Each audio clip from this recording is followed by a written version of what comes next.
Assignment जो आपको last class में दिया था शॉपिंग कार्ट का, उसे आपने सोचना है कि किस तरह आप उसे रिवर पोर्ट में कन्वर्ट कर सकते हैं।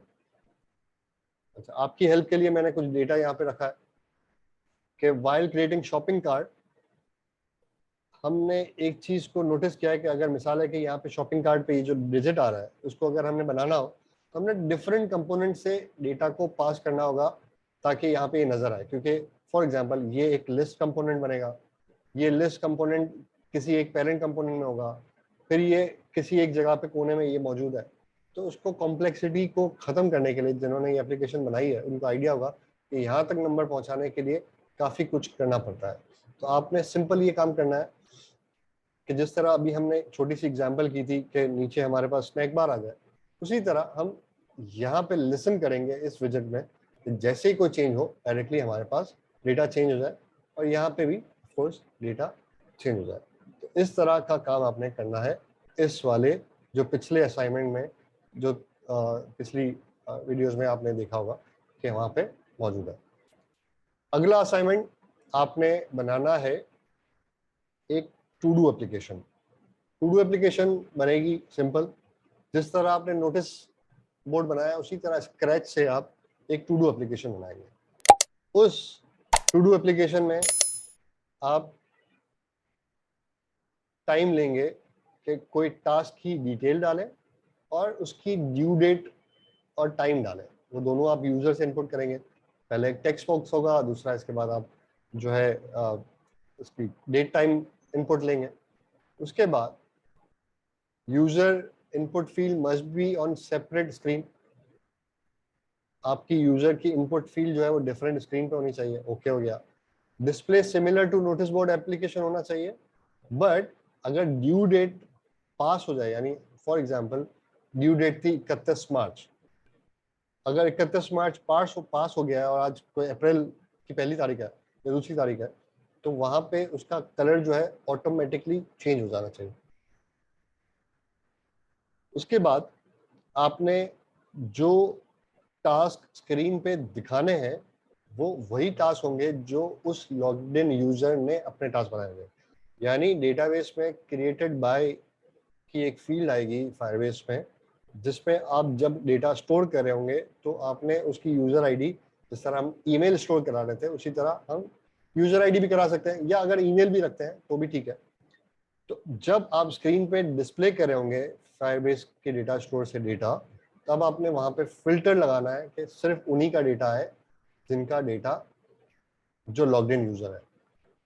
जाहिर है जब मैं ये बात कह रहा हूं तो इसका मतलब है कि यहाँ पे एक टू डू एप्लीकेशन जब खुलेगी उसका ये समझ लीजिए कि हमारा स्प्लैश स्क्रीन आएगी, उसके बाद लॉगिन स्क्रीन आएगी, उस लॉगिन स्क्रीन पे सारी चीजें होंगी।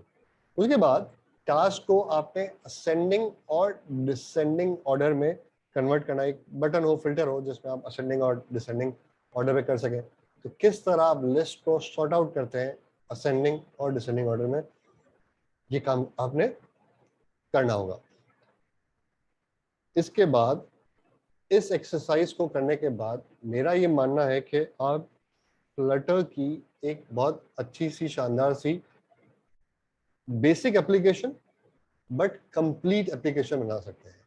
इस एप्लीकेशन को बनाने के बाद अब जब आप सोचें कि आपको एक बहुत बड़ी कोई एप्लीकेशन बनानी हो, for example let's say for example कोई ई कॉमर्स का स्टोर बनाना हो, तो वो भी कोई मुश्किल नहीं है, क्योंकि इससे पहले जो आपने शॉपिंग कार्ट एप्लीकेशन बनाई है, ई कॉमर्स की एप्लीकेशन भी इन्हीं कंपोनेंट्स के साथ बनती है, पर उसका डिफरेंट डिस्प्ले होता है। कोई डब्बा गोल होगा, कोई स्क्वायर होगा, कोई डिफरेंट लाइब्रेरीज को यूज करते हुए होगा। आप डिफरेंट एनिमेशंस को यूज करेंगे जो कि आप बहुत ही इजी तरीके से आप डिफरेंट एनिमेशंस को ढूंढ सकते हैं। आपने सिर्फ गूगल करना है और आपको डिफरेंट एनिमेशंस मिल जाएंगी, डिफरेंट विजेट मिल जाएंगे। आप चाहें तो भाई इमेज की कार्डशोल बनाएं, आप कैमरा डालें, उसमें अपलोड डालें। There could be so many things जो आप बहुत इजीली, जिस तरह अभी तक हमने डिफरेंट काम किया है उस तरह आप डिफरेंट काम कर सकते हैं। क्योंकि किसी भी एप्लीकेशन को जब हम बनाते हैं तो वो काम उसी तरीके से करती है जिस तरीके से ये बेसिक एप्लीकेशन करती है, तो मेरे ख्याल से आप ये एप्लीकेशन बना सकते हैं। इन तमाम चीज़ों को करने के बाद टेक्निकली हमारा कोर्स एंड होता है। इस कोर्स में हमने काफ़ी कुछ सीखा कि फ्लटर किसने बनाया, उसके उसमें जो बेसिक टर्मिनोलॉजीज होती हैं, जैसे विजिट हो गया, स्टेटफुल हो गया, स्टेटलेस हो गया, हमने उन तमाम चीज़ों को सीखा। और उसके बाद हमने डिफरेंट कंपोनेंट्स को बनाना सीखा। उन्हीं कंपोनेंट्स को कस्टम करके उनमें जिस तरह हमने कस्टम बटन बनाया, कस्टम इनपुट टेक्स्ट बनाया, हमने ये भी सीखा कि किस तरह हम जो, अगर याद करें तो कस्टम इनपुट या कस्टम बटन में हमने लोकल बटन्स जो फ्लटर के हैं, जो डिफॉल्ट बटन्स हैं, उन्हीं को यूज किया, बट उसकी हमने स्टाइलिंग चेंज कर दी, उसमें हमने तरीकेकार चेंज कर दिया। तो हमने ये भी सीखा कि किस तरह जो पैटर्न अवेलेबल कस्टमाइज जो डिफॉल्ट हमें विजेट्स मिलते हैं, उसको हम किस तरह यूज कर सकते हैं। उसके बाद हमने डिफरेंट विजेट्स को एक स्क्रीन में डिफरेंट तरीकों से जोड़ना सीखा, जिसमें सबसे इंपॉर्टेंट चीज कॉलम और रो को किस तरह हैंडल किया जाता है, हमने वो सीखा। बट किस तरह हम स्लाइड स्क्रीन पे लिस्ट व्यू के थ्रू यूज करते हैं। अब लिस्ट व्यू जो हमने यूज किया, उसके भी बहुत सारे डिफरेंट हमें विजेट्स मिलते हैं, जो अगर आप थोड़ा सा गूगल करें तो आपको स्लेवर विजेट मिलेगा, जो स्लेवर लिस्ट व्यू, तो वो स्लेवर आप यूज कर सकते हैं डिफरेंट उसमें। फिर हमने देखा कि एपीआई कॉल्स किस तरह की जाती हैं, और उसके बाद हमने देखा कि किस तरह हम डिफरेंट स्टेजेस पे डेटा को अपलोड कर सकते हैं, रिफ्रेश कर सकते हैं, एपीआई कॉल्स कर सकते हैं, और डेटा हमारी स्क्रीन पे किस तरह शो होगा। सेट स्टेट के थ्रू हमने स्टेट्स को मैनेज करना सीखा, लोकल विजिट स्टेट्स या पेरेंट कंपोनेंट से हमने स्टेट्स को हैंडल करना सीखा, और हमारी स्क्रीन को हमने रिफ्रेश करना सीखा। उसके बाद हमने डिफरेंट स्टाइलिंग कंपोनेंट्स यूज किए, जिस तरह हमने लिस्ट स्टाइल कंपोनेंट बनाया यहाँ पे, जैसे आपने शॉपिंग कार्ड एप्लीकेशन बनाई, तो उसमें किस तरह आपने डिफरेंट विजेट्स को यूज करते हुए आपने स्क्रीन को खूबसूरत बनाया, किस तरह आपने उसमें डिफरेंट चीज़ें डाली, वो सारी चीज़ें हमने सीखी। उसके बाद हमने स्टेट मैनेजमेंट लाइब्रेरीज, जो रिवरपोर्ट लाइब्रेरी है, उसकी फंक्शनैलिटी को सीखा। अच्छा, इतना सब कुछ सीखने से अगर कोई ये कहे कि मैंने फ्लटर की हर चीज़ सीख ली, तो मैं कहूँगा नहीं।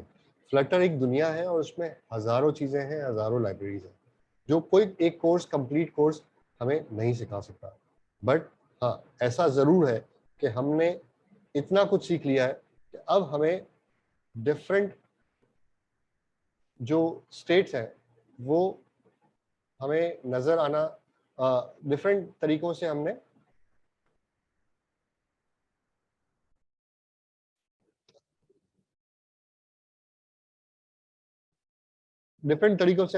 उसे स्टेट को देखना सीख लिया। राइट। अब हमारे लिए आगे क्या है, हमें नेक्स्ट क्या करना चाहिए, हमने इतना कुछ सीख लिया, तो हम आगे और मजीद क्या चीज़ें कर सकते हैं। जो सीखा है उसको प्रैक्टिस करें। जो एप्लीकेशन मैंने आपको एग्जांपल्स के लिए दी थी, वो बहुत सिंपल सादी सी एप्लीकेशन है, जिसमें कोई ज़्यादा ग्राफिक्स नहीं हमने यूज़ की, कोई इफेक्ट्स यूज़ नहीं किए, यानी कोई इम्पोजिंग इफेक्ट नहीं है, कुछ नहीं है। आप कोशिश करें कि उसको मज़ीद खूबसूरत बनाएं, कलर कॉम्बिनेशन कैसी होनी चाहिए उसको बनाएं। उसके बाद थोड़ा सा गूगल करें कि अगर आपके जहन में कोई सवाल आता है कि बटन को इम्पोज कैसे करें, आप गूगल करेंगे, आपको 100% कोई आर्टिकल मिलेगा जिसको आप फॉलो करें, और उस फॉलो करने के बाद आपके पास वहाँ पे डिटेल सारी स्क्रीन पे नजर आ जाएगी। अब उसके बाद डिफरेंट लाइब्रेरीज हैं। फॉर एग्जांपल आप कहते हैं कि मुझे इमेज को कंसोल करना है, तो उसकी लाइब्रेरीज बहुत इजी मौजूद है, और उसमें बहुत सिंपल तरीके से आपको सिर्फ इतना ही कहा जाता है कि आप उसे pubspec.yaml में डालिए, लाइब्रेरी को इम्पोर्ट कीजिए, और लाइब्रेरी में डेटा पास कर दीजिए इस फॉर्मेट में, चाहे वो लिस्ट हो, चाहे लिस्ट ऑफ ऑब्जेक्ट हो, लिस्ट ऑफ मैप हो। आप डेटा देंगे, वो खुद ब खुद सारी सेटिंग्स कर देगा। उसके बाद आपके पास एनिमेशन के लिए बहुत सारी लाइब्रेरीज हैं। इवन इस स्लाइड को आप दोबारा देखेंगे तो स्लाइड में भी एनिमेशन का एक टॉपिक है, जो आप उसको फॉलो कर सकते हैं। उसमें बहुत सारे आर्टिकल्स हैं, बहुत सारी लाइब्रेरीज के नाम है, जो आप बहुत आसानी से उसे यूज कर सकते हैं।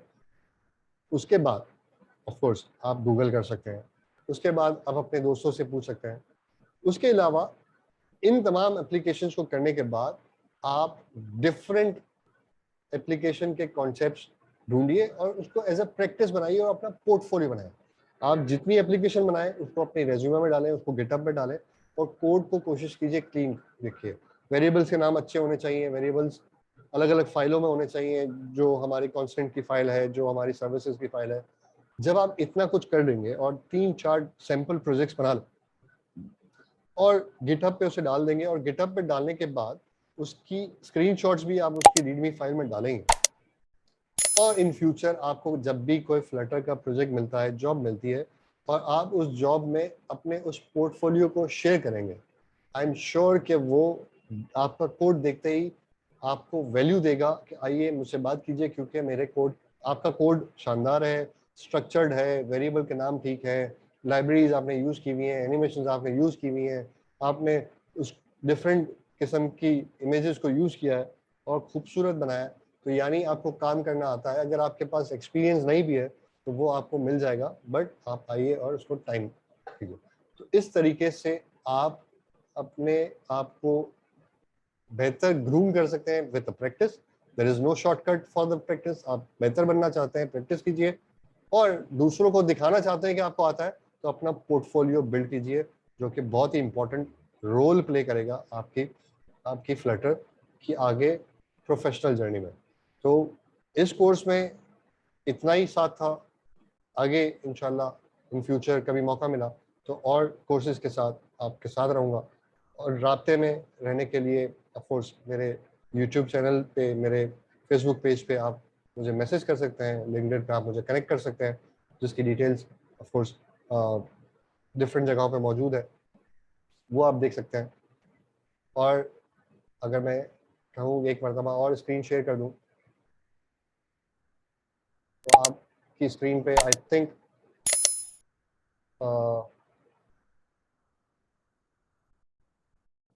आप देख सकते हैं ये डेटा, किस तरह आप मुझे कनेक्ट कर सकते हैं। लिंक्डइन पे इस तरह कनेक्ट कर सकते हैं, फेसबुक पे इस तरह कनेक्ट कर सकते हैं, और मेरे गिटहब पे जो डिफरेंट कोड्स मौजूद हैं वो आप इस तरह देख सकते हैं। तो this was all from my side.